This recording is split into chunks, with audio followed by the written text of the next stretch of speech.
അങ്ങനെ power play ശരിക്കും കണ്ട ദിവസത്തിന്റെ മണിക്കൂറുകളാണ് കടന്നു പോകുന്നത്. UDF-നെ സംബന്ധിച്ച് ആഹ്ലാദിക്കാനും ആനന്ദിക്കാനും ഇത്രയേറെ വിഭവങ്ങൾ കേരള ജനത ഒരുക്കി കൊടുക്കുമെന്ന് അവർ തന്നെ വിചാരിച്ചു എന്നറിയില്ല. പക്ഷെ VD സതീശൻ വിചാരിച്ചിരുന്നു. അദ്ദേഹത്തിന്റെ വാക്കുകളിൽ ആ ഒരു ആത്മവിശ്വാസം ഉണ്ടായിരുന്നു.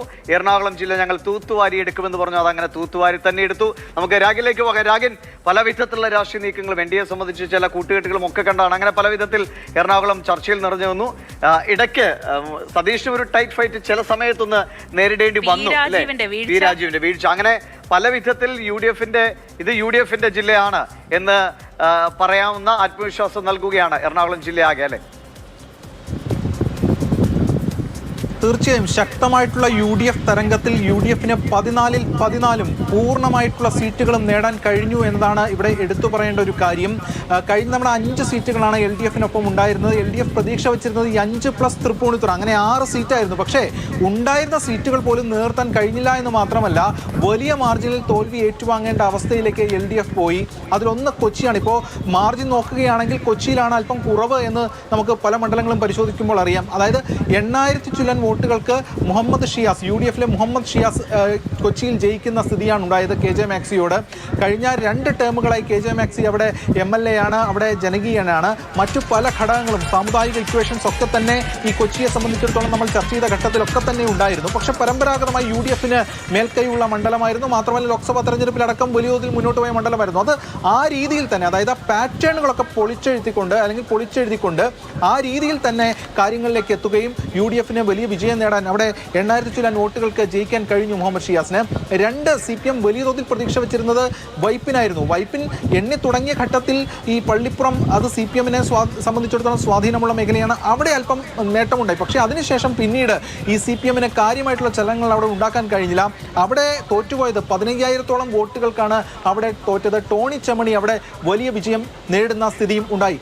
മറ്റൊന്ന് നേരത്തെ സൂചിപ്പിച്ചതുപോലെ P രാജീവിൻ്റെ തോൽവിയാണ്. P രാജീവ് കഴിഞ്ഞ തവണ 15,000-ഓളം വോട്ടുകൾക്ക് ലീഡ് ചെയ്ത അല്ലെങ്കിൽ ജയിച്ച മണ്ഡലമാണ് ഈ പറയുന്ന കളമശ്ശേരി. മാത്രമല്ല എല്ലാ റൗണ്ടിലും LDF-ന് മികച്ച ലീഡ് കഴിഞ്ഞ തവണ 2021-ലുണ്ടായിരുന്നു. പക്ഷേ ഇത്തവണ കരുമാലൂർ എണ്ണി തുടങ്ങിയപ്പോൾ തന്നെ ആ അപകടം LDF തിരിച്ചറിഞ്ഞു. അവിടെ കാര്യമായി മുന്നോട്ട് വരാൻ കഴിഞ്ഞില്ല. പിന്നീട് ഇങ്ങോട്ട് കണ്ടത് LDF-ന് വലിയ തോതിൽ പരിക്കേൽക്കുന്ന അവസ്ഥയാണ്. മന്ത്രി P രാജീവ് അവിടെ തോൽക്കുന്നു. അതും 16,000-ഓളം വോട്ടുകൾക്കാണ് ലീഗിനോട് മന്ത്രി P രാജീവ് അവിടെ തോറ്റുപോകുന്നത്. അതോടൊപ്പം തന്നെ കുന്നത്നാട് വാശിയേറിയിട്ടുള്ള ത്രികോണ മത്സരം എല്ലാ തവണയും നടക്കുന്നതാണ്. അങ്ങനെ ത്രികോണ മത്സരം നടക്കുന്ന ഘട്ടത്തിൽ തന്നെ ചെറിയ എഡ്ജ്, ആർക്കാണെങ്കിലും ചെറിയ എഡ്ജ് എന്ന തലത്തിലായിരുന്നു കാര്യങ്ങൾ വന്നിരുന്നത്. കഴിഞ്ഞ തവണ ശ്രീനിജൻ 2000 ചില്ലൻ വോട്ടുകൾക്കാണ് അവിടെ വിജയിച്ചത്. പക്ഷേ ഇപ്രാവശ്യത്തെ മാർജിൻ എന്ന് പറയുന്നത് 21,000-ഓളം വോട്ടുകൾക്കാണ് UDF VP സജീന്ദ്രൻ ആ മണ്ഡലം പിടിച്ചെടുക്കുന്നത്. അതോടൊപ്പം തന്നെ കോതമംഗലം പരമ്പരാഗതമായി UDF-ന് സ്വാധീനമുള്ള ഇടമാണ്. പക്ഷേ കഴിഞ്ഞ 2 ടേമുകളായി ആന്റണി ജോൺ അവിടെ ജയിച്ചു വരികയാണ്. അവിടെയും 16,000-ഓളം വോട്ടുകൾക്ക് അവിടെ ഈ UDF ജയിക്കുന്ന സ്ഥിതിവിശേഷം ഉണ്ടാകുന്നു. ഷിബു തെക്കുമുറം ജയിക്കുന്ന സ്ഥിതിവിശേഷം ഉണ്ടാകുന്നു. മറ്റൊന്ന് CPM പ്രതീക്ഷ വെച്ചിരുന്നത് തൃപ്പൂണിത്തുറയായിരുന്നു.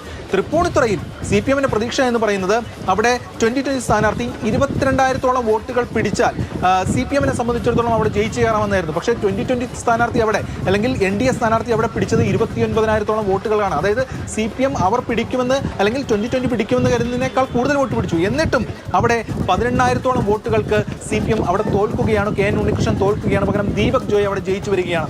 ഇത് CPM-ന്റെ കയ്യിലുണ്ടായിരുന്ന അല്ലെങ്കിൽ CPM പ്രതീക്ഷ വെച്ച തൃപ്പൂണിത്തുറ കൂടി ഉൾപ്പെടുത്തി പറഞ്ഞ കണക്കാണ് 6 മണ്ഡലം.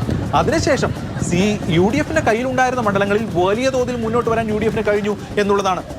ഉദാഹരണത്തിന് കഴിഞ്ഞ നിയമസഭാ തെരഞ്ഞെടുപ്പിൽ അവിടെ മൂവാറ്റുപുഴയിൽ 6,000 ചില്ലൻ വോട്ടിൻ്റെ ലീഡാണ് കഴിഞ്ഞ തവണ UDF നിലനിർത്തിയ സിറ്റിംഗ് മണ്ഡലത്തിലുണ്ടായിരുന്നു. ഇപ്രാവശ്യം ആ ലീഡ് 42,000-ലേക്ക് വലിയ തോതിൽ കുതിച്ചുയർന്നു. എത്ര ഇരട്ടിയാണെന്ന് നോക്കണം. അതോടൊപ്പം തന്നെ പെരുമ്പാവൂർ കഴിഞ്ഞ തവണ 3,000-ഓളം വോട്ടുകൾക്കാണ് എൽദോസ് കുന്നപ്പള്ളി അവിടെ ജയിച്ചത്. ഇത്തവണ പെരുമ്പാവൂരിൽ വലിയ മാർജിനിൽ അവിടെ 28,000-ഓളം വോട്ടുകൾക്ക് ജയിക്കുന്ന സ്ഥിതിവിശേഷം ഉണ്ടാകുന്നു. അപ്പോൾ UDF-ന്റെ കയ്യിലിരിക്കുന്ന മണ്ഡലങ്ങളിൽ വലിയ തോതിൽ വോട്ട് വിഹിതം കൂട്ടാൻ UDF-നെ സംബന്ധിച്ചിടത്തോളം കഴിഞ്ഞു. അതോടൊപ്പം എറണാകുളം ഏറ്റവും വലിയ ഉത്തരവാദിത്തമാണ്. ഞങ്ങൾ മുഴുവൻ നിങ്ങളെ വിശ്വാസം അർപ്പിക്കുന്നു എന്നതാണ് UDF-നോട് പറയുന്നത്. ആ നിലയ്ക്കുള്ള മുന്നോട്ടുള്ള പ്രവർത്തനം നമുക്ക് പ്രതീക്ഷിക്കാം.